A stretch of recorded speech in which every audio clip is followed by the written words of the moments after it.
नमस्कार दोस्तों, स्वागत है एक बार फिर से आपका हमारे चैनल जेबी डिवोशनल पे। पिछले एपिसोड में हम लोगों ने देखा था कि कर्ण ने समस्त विद्या प्राप्त तो कर ली है और प्राप्त करने के बाद उनको एक जगह ऐसा आता है जहां पर शक हो जाता है भगवान परशुराम को कि ये ब्राह्मण नहीं हो सकते, क्योंकि दरअसल जो कीड़े के काटने की वेदना थी उसको कर्ण सह गए और ये वेदना जब समाज देता है किसी निम्न वर्ग को तभी उसके अंदर सहने की क्षमता आती है, क्योंकि ना क्षत्रिय सह सकते हैं ना ब्राह्मण। तो भगवान परशुराम का कहना यही था कि तुम्हारा अपना वर्ण बताइए, हो सकता है मैं गलत हूं, आप मुझे सही कर सकते हैं।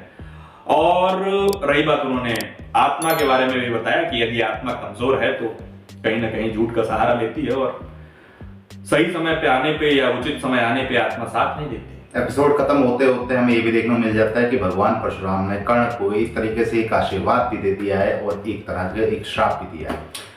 अब हमारे सामने है एपिसोड 47 पार्ट 2, जो कि 12 वर्ष आगे चला गया है। इसमें सारे कैरेक्टर्स जो हैं वो हमारे 12 वर्ष आगे चले गए होंगे, तो देखने में बड़ा मजा आने वाला है क्योंकि सबके नए नए रूप अब धीरे धीरे सामने आएंगे। हस्तिनापुर के पास कुरु राजकुमारों के गुरुकुल से लौटने के पहले। अच्छा, अभी गुरुकुल में ही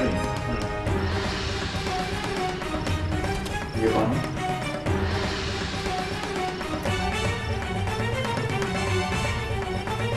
ओह, ये है वो अश्वत्थामा है। गांधार राज शकुनी से कहो, गुरु द्रोण का पुत्र। ये अश्वत्थामा आया है। गुरु कुमार दुर्योधन का संदेश लेकर। मित्रता हो गई। किसी गुरु द्रोण के पुत्र पधारे हैं, आपसे भेंट करने की अनुमति मांग रहे हैं। शकुनी की 12 वर्ष कैसे बीते होंगे यार, कोई प्रपंच नहीं, क्या करूं मैं। इसलिए धार दे रहे हैं।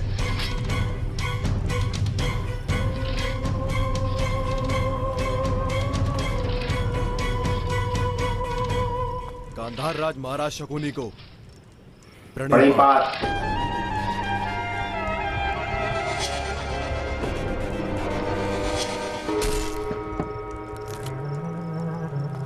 उसी चीज से धार दिया, उसी को काट दिया।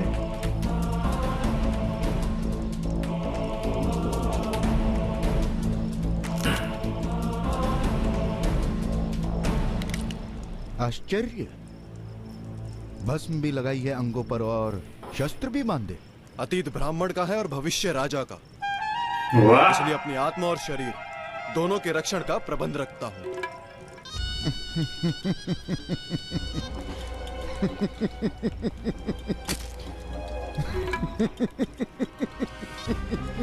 हंसी बदल गई यार। अर्थात आर्यावर्त की राजनीति में भूचाल लाने की योजना बना रखी है गुरुवर द्रोणाचार्य ने। कौन सा राज्य? समय के साथ यह प्रकट हो ही जाएगा महाराज, परंतु इस समय प्रश्न मेरा नहीं, मेरे मित्र दुर्योधन का है। दुर्योधन ने कहलवाया है कि हस्तिनापुर का सिंहासन दिलवाने का वचन दिया था अपने मामा श्री, उसका अब भी स्मरण है या? मेरा बच्चा, मेरा बच्चा भूलेगा नहीं। स्मरण भी है और निश्चय भी। इसीलिए गांधार छोड़ के आया हूं यहां हस्तिनापुर में।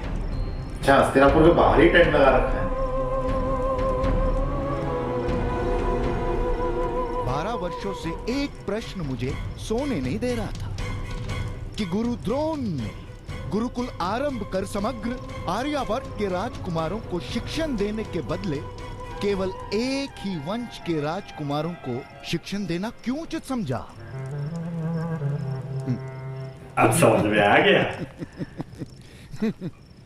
अब ये गुत्थी खुल रही है। अवश्य आपको राज्य तो गुरु कुमार ही दिलाएंगे, अर्थात आपकी मित्रता दुर्योधन के साथ नहीं, हस्तिनापुर के सिंहासन के साथ है।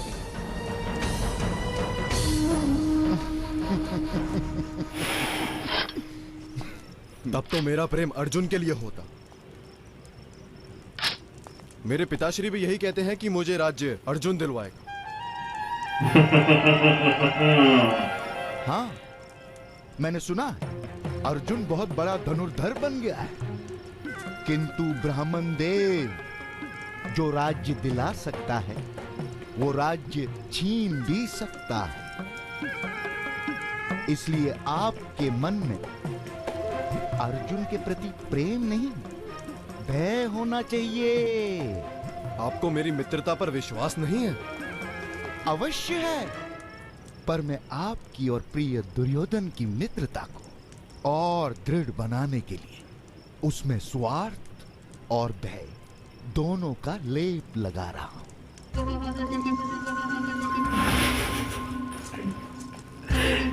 डायलॉग बाजी तो बड़ा मजा है। दो अच्छे रहते हैं, दो अच्छे। देखो मित्र अश्वत्थामा, आर्यावर्त की सबसे बड़ी राजनीति का आरंभ होने जा रहा है यहाँ हस्तिनापुर में। इसलिए सबको अपना अपना स्थान समझ लेना आवश्यक है।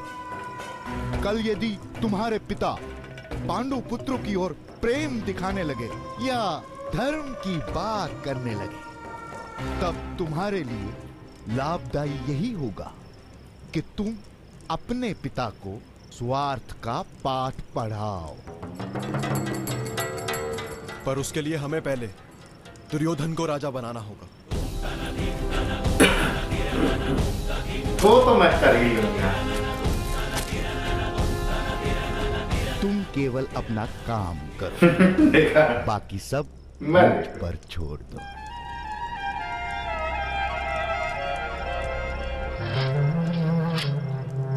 दुर्योधन का राज्य ये पासे बना रहा है भाई।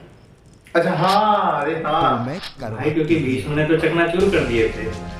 नहीं, ये कहा भी जाता है कि उन्होंने हड्डियों में बनाए थे। किसी भी मूल्य पर। हम क्या कर रहा है बच्चे?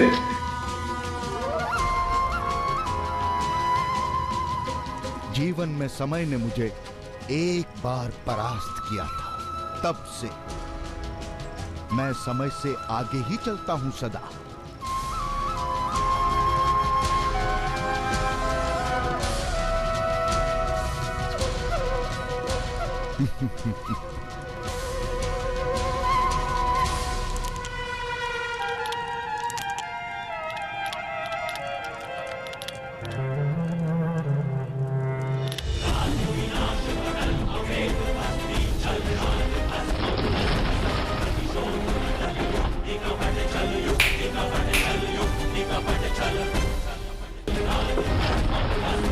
क्या ग्राफिक्स थी भाई। इमेजिनेशन अच्छी करी है। गांधारी या कुंती? गांधारी। गांधारी।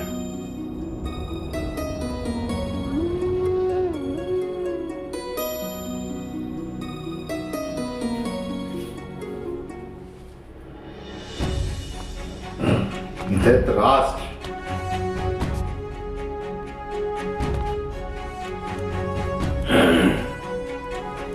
धृतराष्ट्र तो नहीं लग रहा है भाई। हाँ। किस प्रकार मैं अपने पुत्र के पद की ध्वनि को जान पाऊंगी यार। जब हमारे पुत्र गुरुकुल गए थे तब बालक थे। मैंने उनका मुख कभी नहीं देखा, फिर भी जान लेती थी उनके प्रत्येक पद को। दुर्योधन जब भी कक्ष में प्रवेश करता था मैं जान लेती थी कि उसका मन सुख से भरा है या पीड़ा से।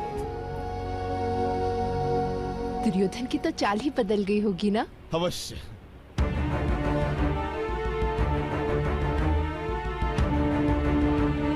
दाढ़ी, न्यू लुक।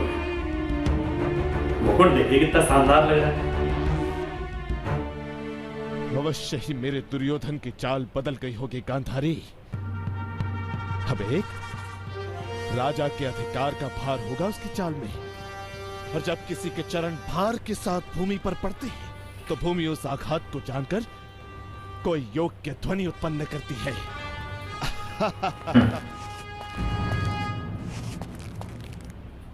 शकुनी, आखिर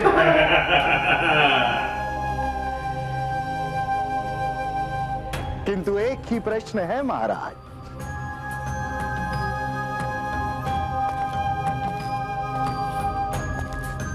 क्या भूमि ये जानती है कि उस पर पड़ने वाले चरण में जो भार है वो वास्तव में अधिकार का भार है या महत्वाकांक्षा का? प्रिय दुर्योधन के आगमन के लिए जो ध्वनि उत्पन्न करनी है, कहीं भूमि वो युधिष्ठिर के आगमन पर उत्पन्न न करे। भाई आते ही शुरू। प्रिय भांजों के युद्ध से लौटने का समय निकट आ गया तो मैं भी चला है। प्रणिपात महाराज।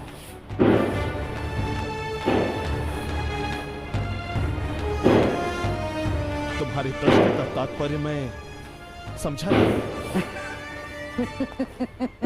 मेरे प्रश्न का तात्पर्य तो आज भी वही है महाराज, जो 12 वर्ष पूर्व था।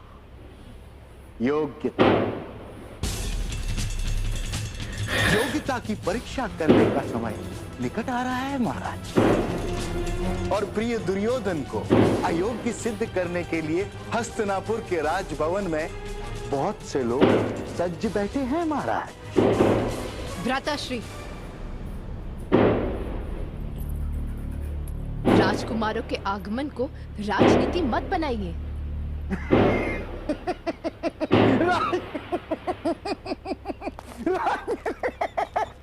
नहीं बनाऊंगा प्रिय बहन, किंतु यही बात तुम महामहिम भीष्म और महामंत्री विदुर से भी कहना, क्योंकि अवश्य उन्होंने अब तक इसे राजनीति बनाना आरंभ कर लिया होगा।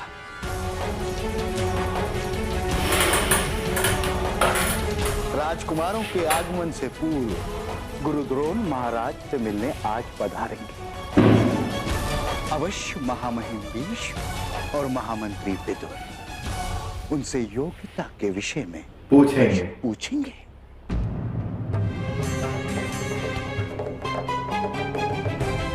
तो उपाय क्या है? एक ही उपाय है महाराज, आप ही योग्यता को महत्व का विषय बना दीजिए।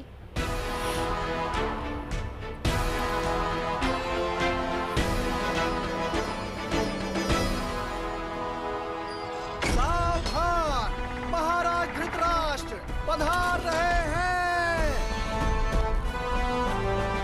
मुझे देखना है कि ये भीष्म को देख करके या भीष्म की इनको देख करके क्या प्रतिक्रिया है। महाराज धृतराष्ट्र की। बोला नहीं भाई किसी ने। महाराज धृतराष्ट्र की।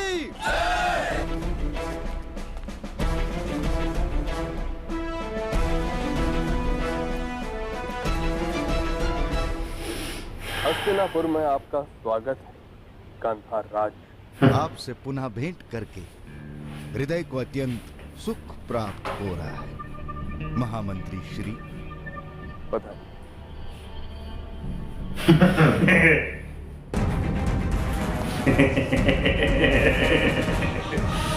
पहली फुर्सत में निकल।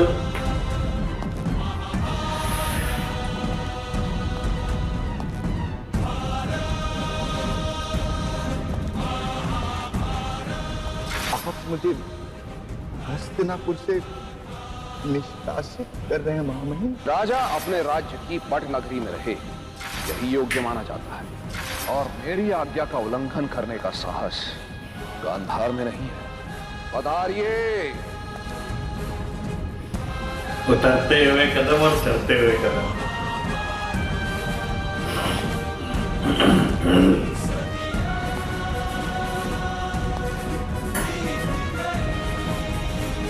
सदियां बीत गई।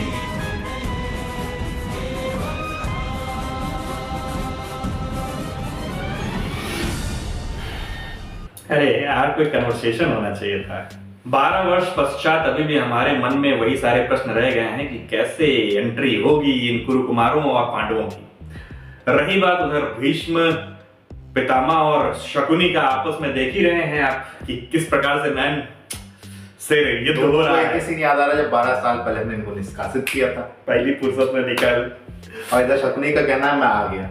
अच्छा, शकुनी ने, आपने देखा वो शकुनी ने पासे बनाए हड्डियों से? हाँ यार, खैर वही पासे तो समस्त महाभारत की रचना करते हैं। खैर बहुत कुछ है अभी आगे के एपिसोडों में, चलते हैं आगे, जल्दी ही मिलेंगे एक और नए एपिसोड के साथ। तब तक के लिए राधे राधे।